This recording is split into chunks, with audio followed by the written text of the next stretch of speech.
years at University of Otago. In that building there, the Adams building, when I got my promotion from pharmacy to Poise Centre, I went down 3 flights of stairs.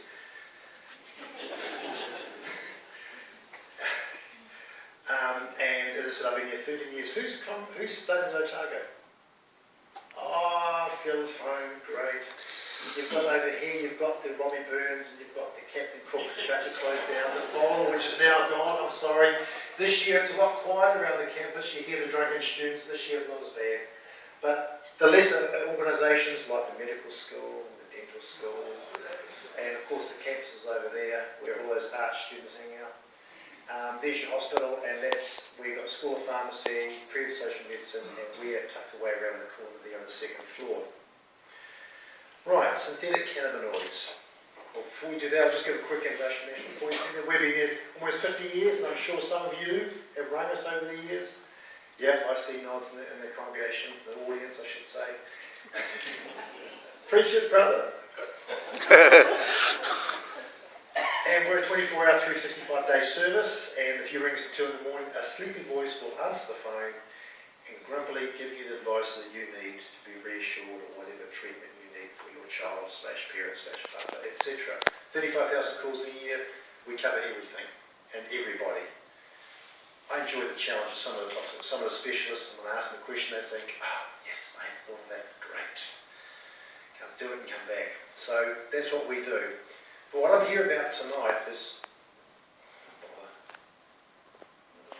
here you call them synthetics. The first time I showed these slides to the students, I said dairy dac. I could hear them saying, oh, I haven't heard that term before, so obviously it's a North Island term. These are some of the packets. 2 of them were from patients that we enrolled in our study. I had a study going to 3 hospitals, Dunedin Public Hospital, Invercargill Hospital at Kildare, and also Christchurch Hospital. And in the process of recruiting, bringing on board North Shore Minimal Hospital, which is one of the biggest in the Southern Hemisphere, and Taranaka Hospital, where my mother lives.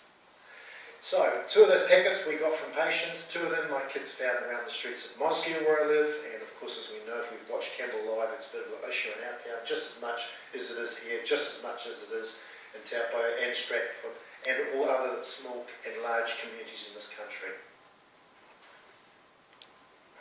Doesn't like me. Right, not going too far again. Can somebody help me with this thing, please?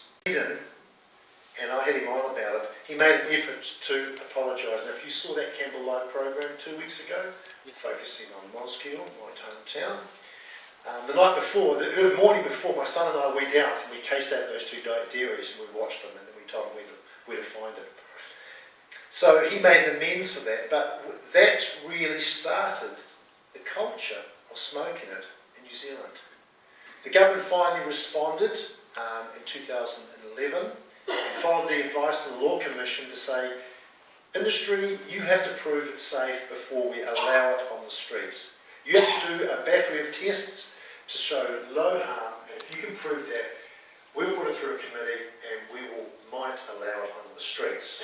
We're waiting for that to be enacted in August of this year.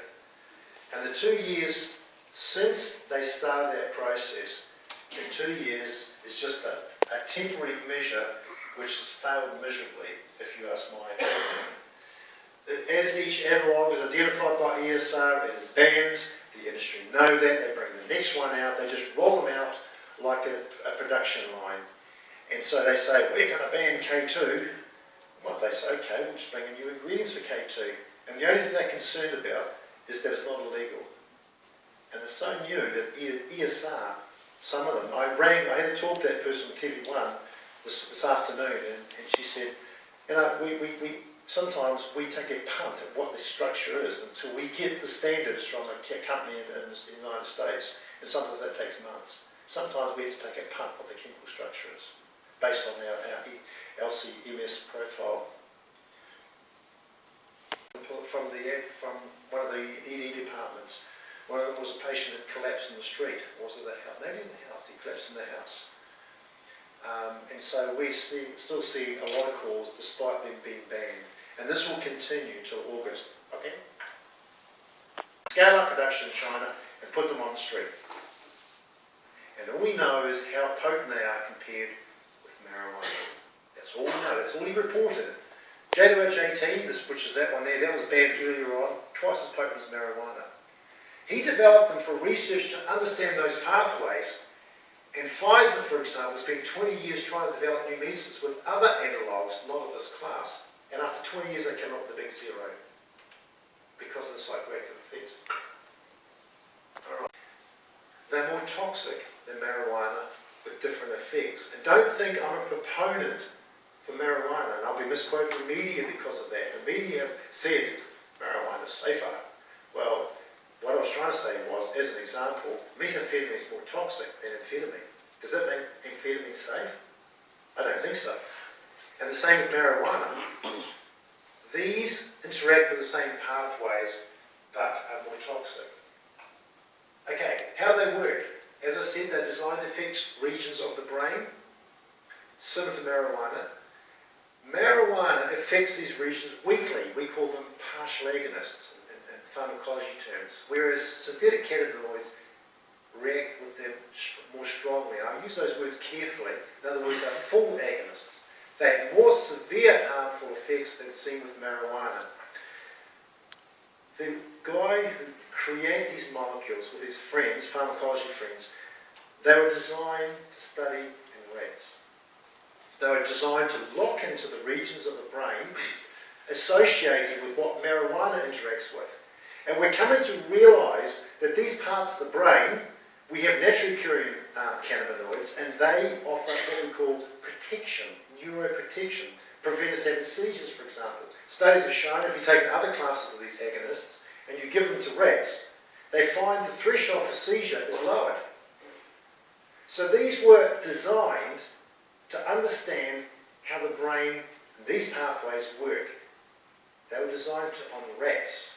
And what we're seeing now is our young people become the rats. They become the guinea pigs. We don't know anything about the toxicity of these. We find out with people turning up in emergency departments and doctors and practices. And then we write it up and publish in peer-reviewed journals and we get a profile. That's all we know. And we rely on case reports.